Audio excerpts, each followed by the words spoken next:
নাবালক একটি শিশু বাচ্চা নিয়ে দুটি প্রতিবন্ধী মানুষ কিভাবে একটি ভাঙা ঘরে পড়ে আছে।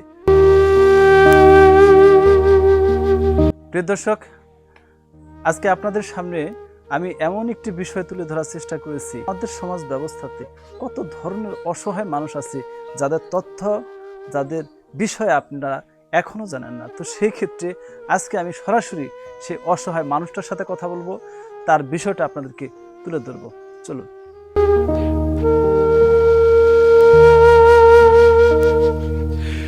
বিষয়টা যদি আপনারা না দেখেন তাহলে হয়তো বুঝতে পারবেন না। একটু লক্ষ্য করুন যে একটি মানুষ কিভাবে এখানে ভাঙা ঘরে এখানে পড়ে আছে।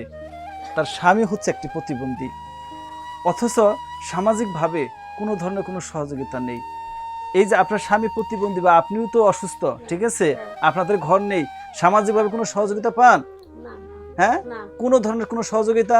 দেখুন কি অবস্থাতে এখানে, কি এইভাবে কি মানুষ থাকতে পারে কিনা সেটা আমি জানি না।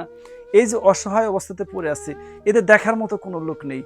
এই যে আপনি এই অবস্থাতে পড়ে আছেন, সামাজিকভাবে চেয়ারম্যান মেম্বার এই ঘর নির্মাণের জন্য কোনো সহযোগিতা পাইছেন আপনি? জি না না না। আমি আপনাদের পাশে থাকবো, দেখি আপনাদের একটা ঘরের ব্যবস্থা করতে পারে কিনা, ঠিক আছে।